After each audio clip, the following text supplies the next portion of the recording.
YCP అధికారంలో ఉన్నంతకాలం కొందరు నేతలు తమకిక ఎదురు లేనట్లు చెలరేగిపోయారు. బూతు మంత్రాలుగా ఫోకస్ అయిన వారికి జగన్ కూడా అంతే ప్రాధాన్యత ఇచ్చారు. ఓటమి తర్వాత ఆ మాజీ మంత్రుల్లో అత్యధికులు అడ్రస్ లేకుండా పోయారు. సొంత పార్టీలోనే పెద్ద ఎత్తున ప్రత్యర్థులను తయారు చేసుకున్న మాజీలు నియోజకవర్గం నుంచి పరారయ్యారు. రోజా అయితే ఫలితాలు వచ్చి 2 నెలలు దాటినా నగరిలో కనిపించడం లేదు. ఇంతకీ వారంతా ఏం చేస్తున్నట్లు? Watch this.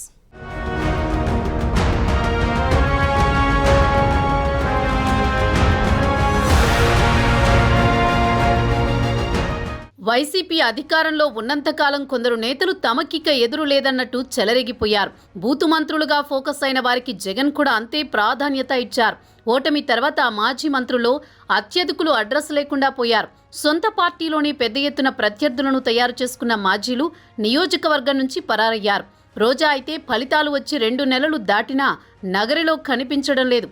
ఇంతకీ వారంతా ఏం చేస్తున్నట్లు? మాజీ మంత్రులు కొడాలి నాని, రోజాలకు రాజకీయ జీవితమిచ్చింది టీడీపీనే. అయితే వారిద్దరూ టీడీపీ అధ్యక్షుడు చంద్రబాబు, జనసేనాని పవన్లను అనుచిత పదజాలంతో టార్గెట్ చేస్తూ వైసీపీ హయాంలో బూతు మంత్రులుగా బ్రాండ్ వేయించుకున్నారు. టీడీపీ టికెట్తో గన్నవరం ఎమ్మెల్యేగా గెలిచిన వల్లభనేని వంశీ గెలవగానే జగన్ పంచకు చేరి కొడాలి నాని బాటే పట్టారు. ఇప్పుడు ఘోర పరాజయం తర్వాత నాని, వంశీలు ఎక్కడున్నారో ఎవరికీ అంతుపట్టడం లేదు. సొంత సెగ్మెంట్లకు ముఖం చాటేసి దాక్కోవాల్సి వస్తోంది వారికి.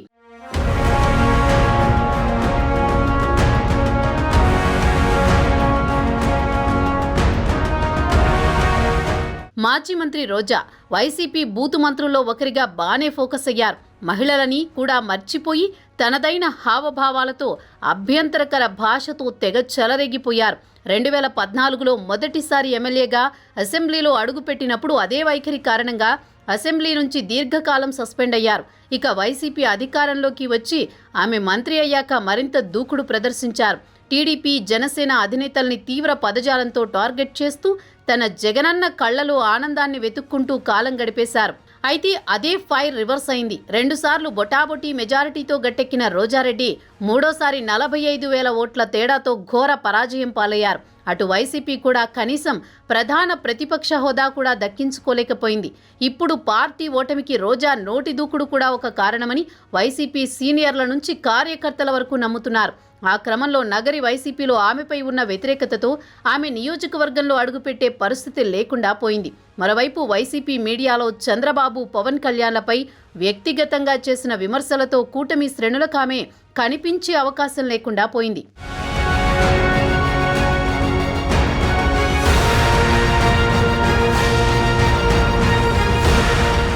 సినిమాల్లో పర్లేదు అనే ఇమేజ్ సొంతం చేసుకున్న రోజా పాలిటిక్స్లో మాత్రం పూర్తి నెగిటివ్ ఇమేజ్ దక్కించుకున్నారు. ప్రత్యర్థులను స్థాయి భేదం లేకుండా విమర్శిస్తూ అబాసు పాలయ్యారు. ఆమె రాజకీయ ఓనమాలు నేర్చుకుంది టీడీపీలోనే. మరి అదే మహిమో కానీ రోజా టీడీపీలో చేరగానే ఉమ్మడి రాష్ట్రంలో ఆ పార్టీ అధికారానికి దూరమైంది. 2004 ఎన్నికల్లో మొదటిసారి టీడీపీ నుంచి పోటీ చేసిన రోజా ఓడిపోవడంతో పాటు టీడీపీ పరాజయం పాలైంది. లీడర్లను తయారు చేసే కార్ఖానాగా పేరున్న టీడీపీలో రాజకీయ శిక్షణ పొందిన రోజా 2009 ఎన్నికల సమయానికి దివంగత వైఎస్ ఆశీస్సులు సంపాదించుకుని కాంగ్రెస్ బాట పట్టారు. 2009 ఎన్నికల్లో కాంగ్రెస్ రెండోసారి గెలిచినప్పటికీ ముఖ్యమంత్రి వైఎస్ ఏడాదిలోపే అమరులై విషాదం మిగిల్చారు. ఆ ఎఫెక్టుతో రోజాకి ఐరన్ లెగ్ అన్న బ్రాండ్ పడిపోయింది.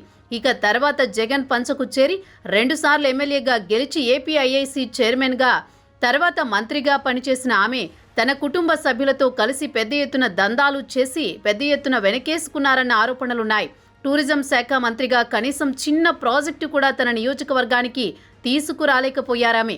ఏ రోజు తన శాఖ గురించి ఆమె రివ్యూ నిర్వహించలేదు. ఎన్నికల్లో ఓటమి తర్వాత తన మకాం నగరి నుంచి చెన్నైకి మార్చారు. వీలున్నప్పుడల్లా ఆలయాలను సందర్శిస్తూ సదరు ఫోటోలను సోషల్ మీడియాలో హైలైట్ చేసుకున్నారు. మీడియాకు ముఖం చూపించడానికి కూడా ఇష్టపడలేదు. ఇంటా బయట తనపై సాగుతున్న ప్రచారంతో మరీ పరువు పోతుండడంతో ఫలితాల తర్వాత సైలెంట్గా ఉన్న రోజా సోషల్ మీడియాలో పొలిటికల్గా కాస్త యాక్టివ్ అయ్యారు. టూరిజం మంత్రిగా తన హయాంలో నిర్మితమైన రిషికొండ ప్యాలెస్పై వెల్లువెత్తుతున్న విమర్శలకు సమాధానమిచ్చే ప్రయత్నం చేశారు. రిషికొండపై పర్యాటక శాఖ భవనాలను నిర్మించడం తప్ప అని ప్రశ్నించారు.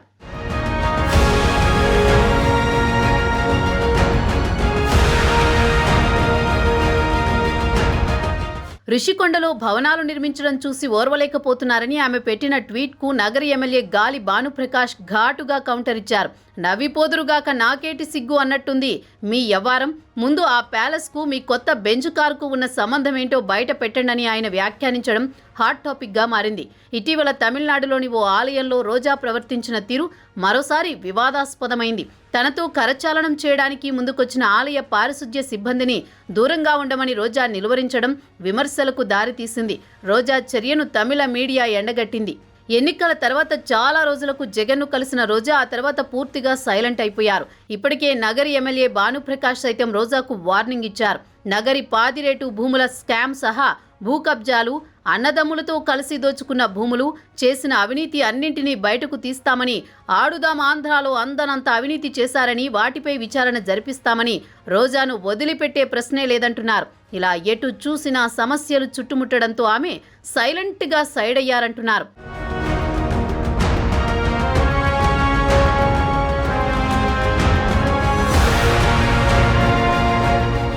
అయితే మొన్నటిదాకా ఆలయాలు కూడా దర్శిస్తూ తిరిగిన ఆమె ఎక్కడా ఎవరూ తప్పు పట్టలేదు. కానీ తాజాగా ప్యారిస్లో రోజా ఫ్యాన్సీ డ్రెస్తో పర్యటిస్తున్న ఫోటోలు వైరల్ కావడంతో పార్టీలోని సీనియర్లు ఆగ్రహంగా ఉన్నారట.